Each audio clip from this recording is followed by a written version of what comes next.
All right, this episode is guys who take gear that look natty. I've got Cody here, and he keeps telling me what he's taking. I'm like, you take what? You take what? But you don't look like you're taking gear. Oh, yeah, You look natty. Yeah, yeah. What's going on? Well, part of it is like I just started like this cycle. How long ago? 2 weeks ago. Okay, and Yeah. when was your previous cycle? Like how long of a gap here? Like a month. Oh, okay. And yeah. Did you look like you were on gear at the end of the last cycle? A little bit, yeah. Okay. A little bit. Yeah. All right, so you got soft in the meantime. Yeah. In 2 weeks, it takes a little time for your body to respond to it. Yeah. You think you're training right? Yeah, definitely. It was a matter of like training and diet, Okay. I think. Oh, you mean like when you were off gear, you also weren't doing any of the other stuff right? Yeah. Like I moved out of my place and then I moved in with a roommate because I needed a place to stay before going to Thailand. Yeah. And he was like not a gym guy at all. And like every night he wanted to drink beer and eat carbs. Yeah. So I just like did that. Like it was hard to discipline myself when I'm with someone else who doesn't do it. Okay, got it. Right? So now you're in Thailand. You just arrived not that long ago. Yeah. And you're living the fitness lifestyle. So whether or not you're even on gear, you would still be making progress because the training and the diet are coming together, right? They are, but at the same the training is, and the diet in the sense of like the amount of protein and carbs is right, but like I'm drinking pretty much every night. Oh, okay. And I've been drinking every night since I finished my last Is it cycle. high calorie like beer or is it hard Beer. alcohol? Beer. Wow. Okay, so that's tough. I Yeah. mean, no matter what you're taking as far as gear, if you're drinking a lot of beer, it's going to be hard to get a really amazing physique. Yeah, 100%. Okay, so that's one of the limiting factors here. Yeah. That's we're actually probably seeing visually like you're looking softer because of the beer. Yeah, 100%. Okay. Yeah. So that explains part of it. How about like do you take growth hormone? No, Okay, you ever take insulin before? no, I haven't. I was worried about that because like usually I'm hypoglycemic and insulin lowers your blood sugar, right? Yeah. So my blood sugar is usually typically low. So I was worried that might not be good for me. But I've heard that it can like double your gains from whatever you're taking. And what pretty other supplements you take?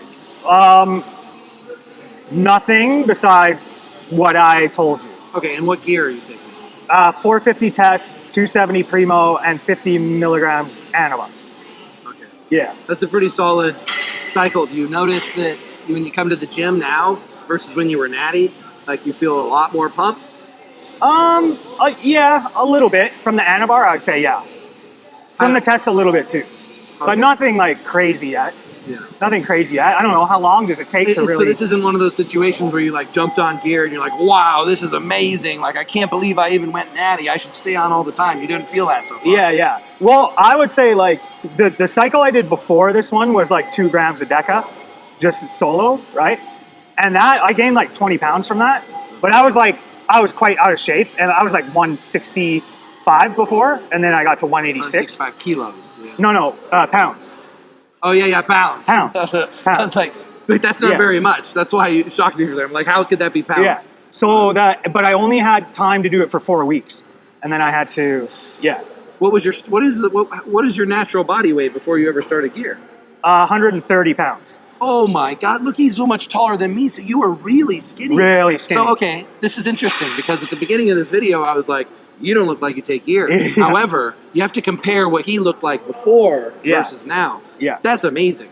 Yeah. I mean, he looks like at 130 pounds, he must have looked like a skeleton with no muscle. Yeah. And he went from that to looking like thick, and you can tell he has a lot of muscle. It's just he has a lot of fat, and he looks really soft. But like, there's a lot of muscle. So where did that come from?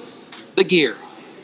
Well, I just started taking gear like last year, right? Oh, so you gained a lot of muscle before you even took gear? Yeah. I went from... I'm trying to make this into a I went success from- story about gear. No, I went from 130 to 175 without gear. Oh, wow. Yeah. And what was that? Training and diet? And Yeah. Were you disciplined with it? Yeah, like there would be periods where I wouldn't drink for like a year and a half. This took a long period of time. How long did it take? I like maybe 7 or 8 years or something. 7 or 8 years lifting natty, put on a lot of muscle. Okay, then Yeah. when you started the gear, did it feel amazing? Like, did you It really was. I was expecting way more, Wow. especially with 2 grams a deca. Yeah. But at the same time, like this is me coming off of, I stopped working out for like a year. It's during the COVID thing. Yeah. So I kind of like, it was a matter of like getting my body back. I'm not. But in general, you've been disappointed at the results you've gotten from gear. 100%. Yeah. Yeah. You thought, based on seeing other people's transformations Yeah. and seeing what bodybuilders look like, that was the missing ingredient. Yeah. And once you would add that in, that's it. You'd be a bodybuilder. Yeah, yeah, yeah, exactly. Like, okay, I put on 10 pounds from 175, but I also gained some fat. So I almost say I looked better natural at 175 than whatever I took and got to 186. Yeah. Right? But there was also like, that's when I was not drinking. I would say the biggest difference was like me drinking alcohol or not drinking alcohol. This may be like a serious, like a real, like, but you wouldn't be willing. You're not willing to give up the alcohol. I am, but it's like I'm in Thailand and like this girl that I'm seeing like always wants me to come out and drink, and I fuck her after, and it's like, you know, it's great. Night like ritual. Yeah, exactly. Yeah. Yeah. That's what the scene is, right? But it's like, fuck, every night? Yeah. You should only do that like once a week. I don't know how to really counteract that. Like, I can't think of a supplement you could take that would really block the fattening, softening effects of alcohol. Yeah. You know, that's too bad, because for most things, it'd be like, all right, you want to do this? Oh, we have something for that. We have some, but alcohol, I just don't really know. I actually don't know many bodybuilders who drink alcohol. No, that's it's like very rare. It's a huge detriment to Yeah. like putting on muscle, but also like I'll say this: I've never seen a bodybuilder with an amazing physique that drank alcohol. right. Wow. Yeah. Come to think of it, like alcohol may be like just as much of an anti-anabolic as steroids are an anabolic. Right. Almost like neutralizing the effects. Yeah. Yeah. Yeah.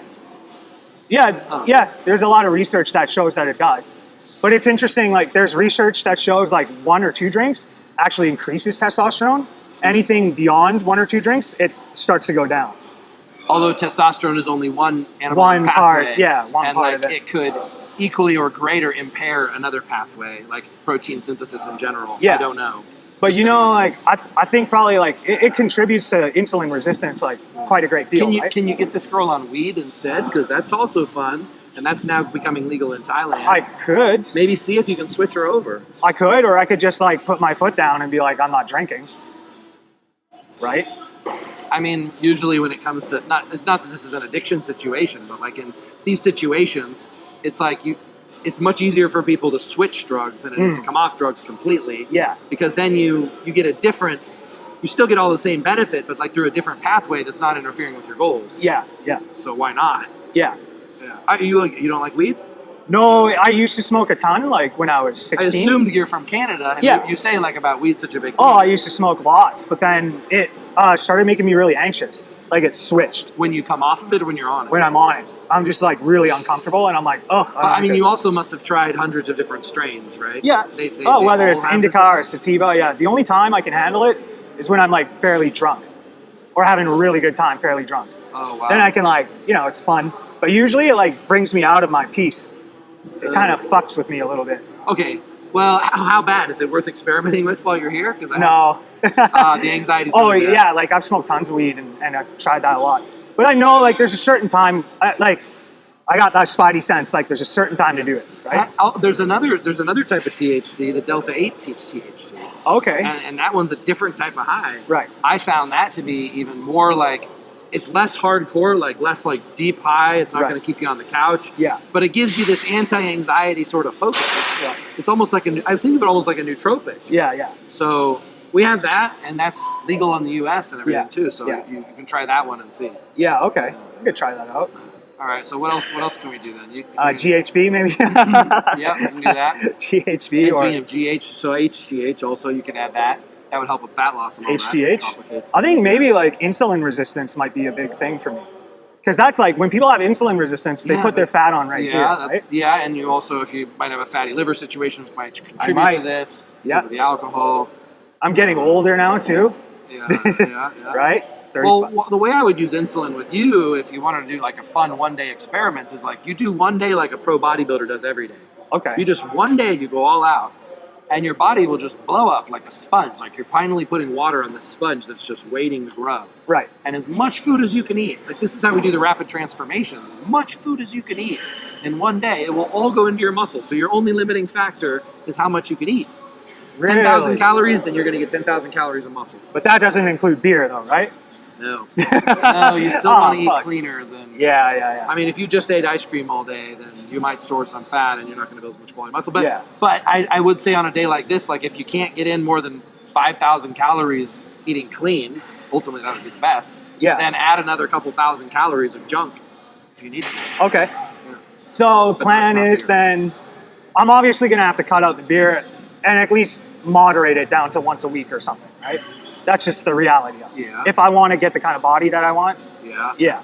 And then, yeah, maybe we'll document this and we'll try and make me look like I'm on gear. Yeah. But I also don't want to look like a bodybuilder at the same What do you time. want to look like? More like a Chad fuckboy kind of underwear model kind of guy. Okay. You know what I mean? Yeah. You want to get super shredded too? That's another option. Like Fairly shredded, not like, because I assume like the more shredded you are, the more difficult it is to maintain. Okay, perfect. I know exactly what you want then. You want to get as shredded as is convenient to live this lifestyle. Yes. So we That's got to find. exactly what I am. We got to find. Yeah. So you have experience with that. Yeah. We got to find the right balance. Yeah. Document it. It is because it's an 80-20 rule, right? Yeah. You put in 80% of the effort. I mean, 20% of the effort gets 80% of the benefit, whatever. Anyways, the Right. bottom line is you've got bodybuilders in this gym who have to go 100% all day, every day to maintain that physique, which they have to sacrifice all of the rest of their lifestyle. Right. And I don't need to go We're that going to far. do like the minimum required effort Yeah. to get an amazing top, 0.01% body. Yes. Yeah. And it's only going to take about half of the effort, or 1/3 of the effort. 1/3 of the effort as the guy who's going 100%. Okay. So Let's do it. Like we're doing Yeah. 30% effort, but we're getting there we go. We're doing 20% effort. We're getting 80% of the benefit. Yeah. Because we're using chemistry as a shortcut. Yes. Yes.